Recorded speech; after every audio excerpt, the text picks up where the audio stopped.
Di pinggir jalan, berdirinya sebuah pabrik kecil penuh haru dan tawa terdengar bersumber dari dalam pabrik sablon tersebut. Para pekerja sibuk berkutat dengan peralatan sablon sambil berguyon untuk menghilangkan rasa jenuh saat bertugas. Ada salah satu pekerja yang jauh lebih menonjol daripada yang lain karena sikapnya yang pendiam dan pemalu. Afdal, begitu anak-anak lain dalam memanggilnya. Ia sosok yang rajin dan pekerja keras. Berbeda dengan yang lain cenderung santai. Temannya yang bernama Aka menghampirinya setelah selesai nyablon. "Lo kenapa sih? Dari tadi gue lihat lo bengong mulu." Aka memutarkan bola mata seakan sudah terbiasa dengan sikap cueknya si Afdal. "Kalau ada apa-apa, lo langsung cerita sama gue. Jangan dipendem mulu biar lo gak stres," sambungnya. Saat ini, Afdal dan Eka sedang duduk di kursi kayu berukuran panjang. Mereka menikmati waktu istirahatnya sambil makan bekal. Afdal meletakkan wadah bekal di dekat pahanya. Nasinya sudah habis tanpa sisa. "Gue." Afdal menoleh pada Eka. Wajahnya terlihat ragu-ragu. "Ya, kenapa?" "Gue ditagih sama ibu kos. Dia marahin gue gara-gara belum bayar. Gue bingung gak punya duit," ucap Afdal to the point. Sebagai seorang lelaki yang hidup di perantauan, Afdal lebih suka berhemat. Makan apa adanya yang jauh lebih murah. Afdal jarang sekali berwisata seperti teman kerja yang lainnya yang lebih suka menjelajahi suasana baru. Bagi Afdal, uang hasil kerja kerasnya lebih memilih untuk dikirim ke orang tua di kampung halaman. Hampir sebagian gaji diberikan kepada mereka untuk biaya pengobatan sang ayah. Sang ayah tengah dirawat inap karena penyakit diabetes yang dialaminya selama berbulan-bulan. Selain itu, juga buat keperluan biaya sekolah SD adik perempuan satu-satunya. Hari gajian sudah lewat, tapi uang yang ia pegang sudah menipis di dompet. Hal inilah yang menjadi kendala pikirannya saat bekerja. Niatnya Afdal mau pinjam uang sama Aka, tapi karena dia malu, akhirnya niat itu menjadi urung dan tidak pernah tersampaikan. "Gue mau kasih pinjam lo duit, kalau mau. Masalah bayarnya, gak usah dipikirkan, karena gue orangnya santai." Afdal menatap haru pada Aka yang mau membantunya dalam keadaan sulit. Kepalanya perlahan mengangguk pertanda setuju bahwa ia akan meminjam uang padanya. "Bilang sama gue, lo butuh berapa?" tanya gadis yang bernama Aka sambil meraih dompet di dalam tas miliknya. 300.000 aja. Bayar kostannya segitu, timpal Afdal. Ia tidak henti-hentinya untuk bersyukur karena kebaikan Aka. Ia menerima uangnya dengan tangan kanan. "Terima kasih, Kak. Semoga Allah selalu membalas kebaikan lo." Eka tertawa sambil menepuk punggung Afdal dan ia berkata, "Bisa aja lo. Hehe. Oh, iya. Tante gue sama suaminya ada rumah yang masih kosong. Belum ada yang nempatin. Gimana kalau lo yang nempatin rumah itu?" Dahi Afdal tampak berkerut. Ia bertanya, "Emang tantenya kemana?" "Sekarang mereka tinggal menetap di Australia sih. Jadi rumah mereka yang di sini masih kosong sampai sekarang. Keluarga juga gak ada yang nempati karena masing-masing udah punya rumah." "Maksud lo, gue yang nempatin rumahnya sekarang?" tanya Afdal memastikan. "Iya, lo sama gue." Gak berdua sih, tapi sama teman yang lain biar lebih ramah." "Hehe. Kalau terlalu ramah, gue keberatan, Kak. Gue malu banget," kata Afdal. "Yah, malunya dikebelakangin dulu deh. Yang penting lo enak gak perlu bayar kosan lagi. Tinggal cuma numpang gratis, kan? Lumayan duit lo bisa disisi ke hal yang lebih penting." "Apa rumah itu udah kalian tempati?" tanya Afdal. "Belum. Baru rencana. Yang lain juga pada habis masa kontrak kostan. Makanya gue ajak gabung buat tinggal bareng di rumah tante." Afdal merasa heran, kalau rumah tantenya sendiri, kenapa nggak ditempati sendiri aja? Kenapa malah ngajak yang lain, yang bukan keluarganya sendiri? Afdal sibuk mengemasi barang-barang yang hendak dibawa pindah. Bayar ke ibu kostan juga sudah ia berikan. Ia menghampiri Eka dan teman lain yang sudah menunggunya di teras. Eka mengajak Afdal dan teman lain ke rumahnya untuk meminta izin pada sang mama. "Mah, aku mau tinggal di rumah Tante Lala. Aku juga udah minta izin sama tante. Katanya boleh rumahnya diisi sama teman-teman aku." Mama Iva terdiam saat menatap wajah putrinya. "Eka, Lalu pandangannya beralih ke arah teman-teman putrinya sedang menunggu sambil duduk di ruang tamu. Mama Eva meremas lengan Eka.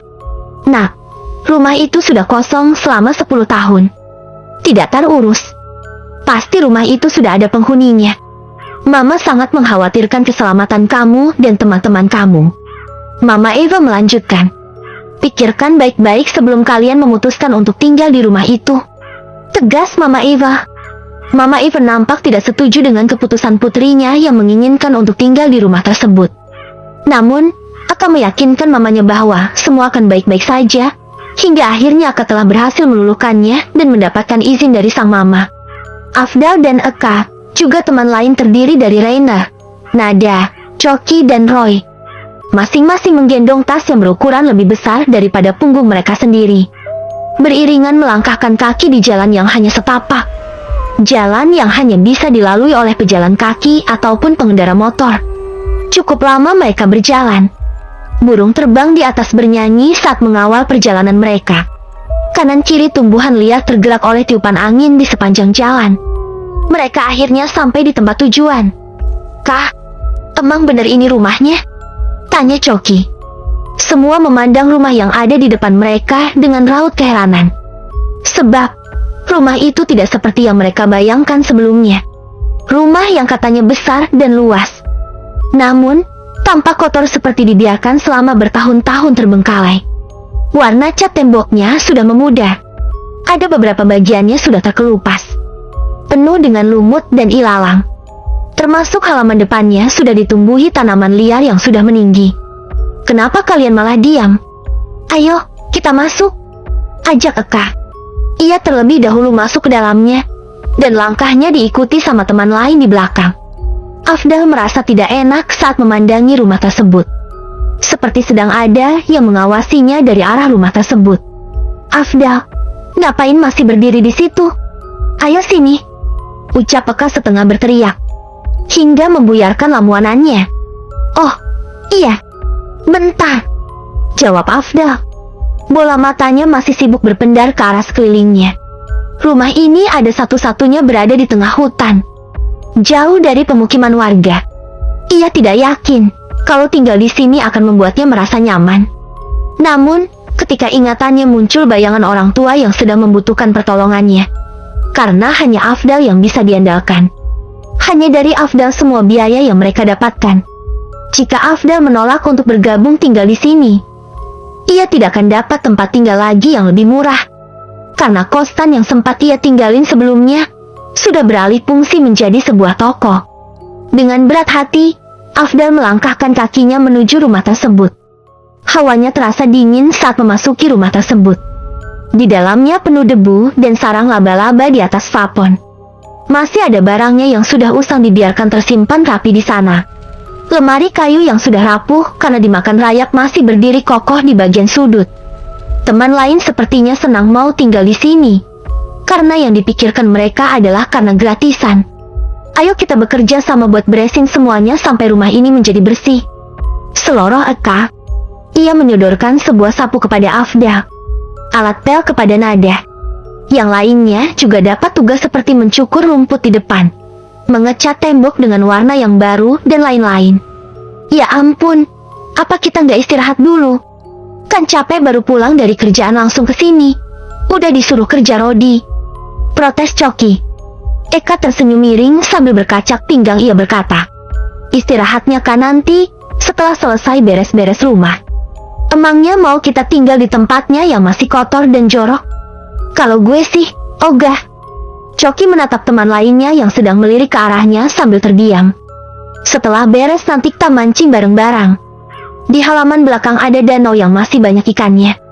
Kita bakar ikan bersama dan menikmati ikan bakar bersama, kata Eka. Coki yang semula cemberut, kini wajahnya tampak berseri. Ia setuju dengan Eka. Semua berseloroh penuh riang. Ada makanan bergizi tapi gratis, membuat mereka kembali bersemangat. Kerja pun sudah dimulai.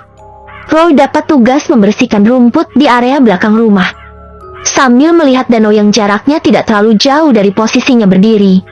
Tidak sabar, ia ingin memancing ikan, karena itulah hobinya. Membersihkan rumput sudah beres. Taman hijau sudah terlihat rapi.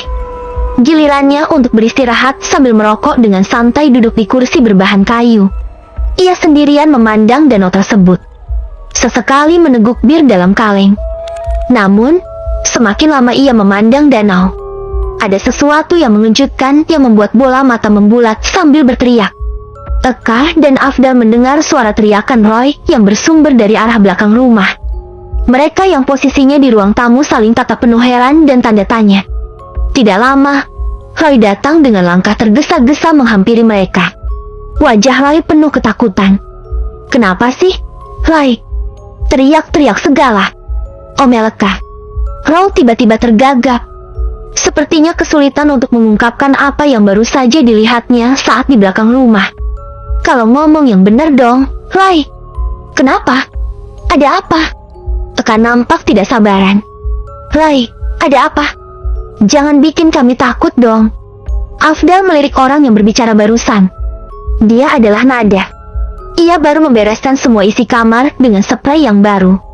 Afdal melirik Roy kembali. Tubuh lelaki itu tampak gemeteran. Dahinya berkeringat. Gue. Tadi lihat ada naga yang keluar dari dalam danau," ucap Roy dengan nada getar karena rasa takut. Afdal dan Nada terheran-heran saat melihat Eka tertawa. Menyadari dirinya menjadi pusat perhatian, Eka langsung menghentikan tawanya. "Lo kan, habis minum bir tadi, pasti halu tuh. Mana ada naga haha kocak lu ya," bantah Eka. Afdal dan Nada terdiam. Lalu mereka menoleh ke arah Roy. Mungkin benar, Roy sedang mengalami halusinasi karena efek mengonsumsi bir. Bola mata Roy sedikit sayu. Teler karena kandungan alkohol yang diminumnya cukup tinggi. Nada akhirnya mengajak Roy untuk beristirahat saja di dalam kamar. Eka kembali pada pekerjaannya ngecat tembok dengan warna yang lebih putih. Sementara Afdal kembali dengan alat sapu. Ia memasuki kamar paling ujung untuk dibersihkan dalamnya. Saat langkah kakinya memasuki ruang kamar, ia mendengar suara perempuan sedang bernyanyi. Semakin ia melangkahkan kakinya masuk ke dalam, semakin jelas lagu itu terdengar. Lagu dengan bahasa Jawa yang halus khas orang sinden. Makin lama ia dengarkan, tubuhnya terasa panas. Ia merasakan cairan kental keluar dari hidungnya. Saat menyeka dengan tangannya, Afdal terkejut bahwa cairan itu adalah darah yang berwarna merah pekat. Afdal langsung beranjak dari kamar tersebut, tergopoh-gopoh meninggalkan tempat itu. Eka yang baru saja melihat Afdal bertingkah aneh, segera menghentikan pekerjaannya. Ia memanggil namanya. "Hei, Afdal." Afdal menghentikan langkah kakinya, kemudian berbalik arah menatap Eka. "Lo kenapa sih? Lari-lari kayak gitu?" Bola mata Eka terkejut saat melihat ada darah yang keluar di hidung Afdal. "Hidung lo mimisan. Minta obat sana sama Nada." "Tita Eka, aku nggak apa-apa kok. Cuma mimisan doang. Bentar lagi juga sembuh," kata Afdal sambil menghapus cairan kental pada hidungnya. "Ya sudah, lo istirahat aja sekarang. Biar gue yang ganti pekerjaan lo." Afdal mengangguk pelan. Ia memberikan sapunya pada Eka, kemudian melangkah menemui Nada dan Roy di dalam kamar. Saat Eka sedang menyapu lantai teras, ia mendapati setumpuk tanah berlubang seperti bekas sarang semut. Karena kotor, akhirnya Eka menyapunya hingga bersih. Setelah membersihkan sarang semut itu, kepala Eka tiba-tiba terasa berputar. Pandangannya perlahan mengabur dalam sekejap mata. Samar-samar terdengar suara burung membangunkan Eka dari tidur lelapnya. Kepalanya masih terasa pening saat mengubah posisi tubuhnya menjadi duduk. Ia terkejut saat mendapati bahwa dirinya masih berada di teras dengan gagang sapu berada di dekatnya. Apa yang baru saja terjadi? Apakah dirinya pingsan? Eka melihat ke sekelilingnya tampak sunyi dan sepi. Rainer yang semula mencukur rumput di halaman depan sudah tidak ada di tempatnya. Suara teman-temannya sudah tidak ia dengarkan lagi. Hanya keheningan yang melandanya. Lantas, ia pun masuk ke dalam rumah meninggalkan sapu yang tergeletak di lantai teras. Saat memasuki ruang tamu, Eka terkejut mendapati teman-teman sudah terkapar di atas lantai. Masing-masing merebahkan tubuhnya. Wajahnya terlihat sayu. "Lo pada kenapa sih? Kalau mau tidur, kenapa nggak di kamar aja?" Tanya Eka dengan suara lirih setelah mendekati tubuh mereka. Gue lagi sakit. Gak tahu kenapa, kepala gue tiba-tiba pusing. Keluh Choki. Eka menyentuh dahi Choki. Benar, tubuh lelaki tersebut sedang panas. Lalu, ia mencoba menyentuh yang lainnya. Ternyata sama. Mereka semuanya demam. Termasuk dirinya saat sadar dari pingsannya di lantai teras. Mau telepon mamanya, gak ada sinyal. Di sini sinyal tidak tertangkap sama sekali. Eva kebingungan. Mau jalan pun terasa sakit kepalanya. Energinya sudah terkuras habis. Hingga wajahnya nampak lesu. Begitupun yang lainnya dalam kondisi yang sama. Mereka tidak mampu untuk berjalan. Hanya bisa rebahan sambil tiduran beristirahat. Biarlah malam ini tidur di sini, sambil berharap keesokan harinya mereka dapat sembuh secara total. Sementara itu, Afdal tidur di kamar bersama Roy dan Nada. Mereka bertiga tidur dalam satu ranjang. Nada yang tadinya baik-baik saja dan sedang sibuk memberi obat pada Roy, tiba-tiba dirinya mendadak demam. Yang akhirnya ia ikut tidur di samping Roy. Begitupun Afdal merasakan tubuhnya kelelahan. Posisinya Roy yang di tengah antara Afdal dan Nada di sebelah sisinya. Mereka sudah mengonsumsi obat demam yang diberikan oleh Nada. Sebelumnya Nada memang membawa P3K dari luar kota untuk berjaga-jaga. Ia sudah berteriak menyuruh teman-teman yang di ruang tamu untuk menghampirinya. Karena ia sudah tidak mampu untuk berdiri. Hampir di setiap detiknya ia berteriak dengan nada lirih, tapi tidak mendapatkan jawaban dari mereka. Akhirnya mereka semua pun tampak pasrah dan memilih beristirahat dengan tiduran. Jam di dinding sudah menunjukkan pukul 0 malam. Semuanya terbangun dari tidur lelap. Baik di dalam kamar maupun di ruang tamu, mereka mendengar suara perempuan sedang bernyanyi dengan merdu. Afdal yang merasa tidak asing dengan lagu berbahasa Jawa pun merasa was-was. Ia takut mimisan lagi ketika mendengar lagu itu. Mau kabur, tapi kakinya sudah tidak mampu untuk menopang berat tubuhnya. Ia hanya bisa rebahan saat dalam kondisi lesu. Sambil menyumpal kedua telinga dengan tangan. Ia tidak ingin mendengarkannya. Hingga suara itu pun perlahan menghilang. Ia melihat Choki dan Nada sedang menangis saat rebahan dengan cucuran darah dari hidung mereka. Afdal, Afdal, ayo bangun. Samar-samar Afdal mendengar orang memanggil. Dengan kepala yang sedikit berat, ia membuka bola matanya. Ia menatap satu persatu teman-teman tengah mengelilinginya. Tubuhnya terasa lebih ringan daripada sebelumnya. Afdal mengubah posisi tubuh menjadi duduk di bibir ranjang. Ayo, kita pergi dari sini, ajak Eka. Sambil menarik tangan Afdal. Sejenak wajah Afdal tertegun. Ia bertanya, kita pulang kemana? Nanti dibicarain lagi kalau soal itu. Pokoknya kita harus meninggalkan rumah ini secepatnya, kata Eka. Dan disetujui oleh yang lainnya. Mereka sama-sama mengemas barang-barang milik mereka, lalu meninggalkan rumah tersebut. Saat keluar dari rumah tersebut, suasananya kembali cerah dan sudah agak siang. Mereka tersenyum saat melihat matahari datang di balik pohon.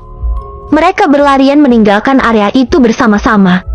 Sesampainya di rumah Eka dimarahin oleh mama dan papanya. Sudah pernah mama bilang, kamu jangan ke sana. Karena kamu ngeyel, akhirnya kamu kena. Eka hanya bisa menunduk saat dimarahin oleh mama.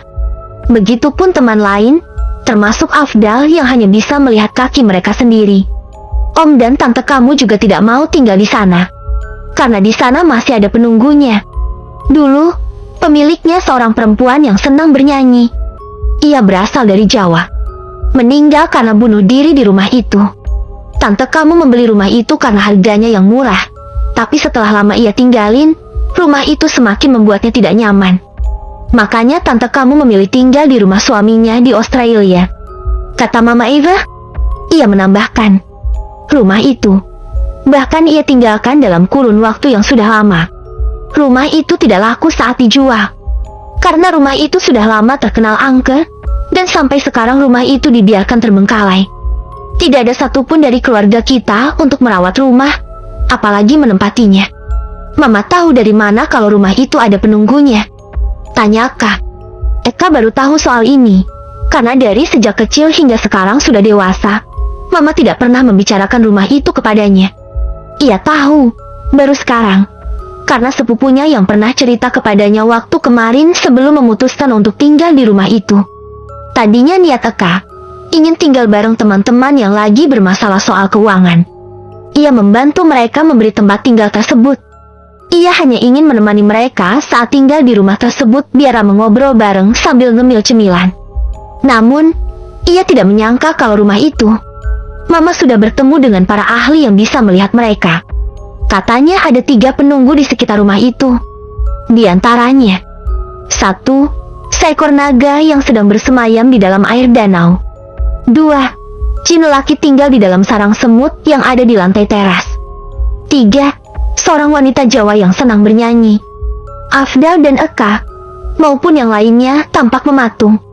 Mereka saling pandang satu sama lain dengan perasaannya yang sedang terkejut. Tamat.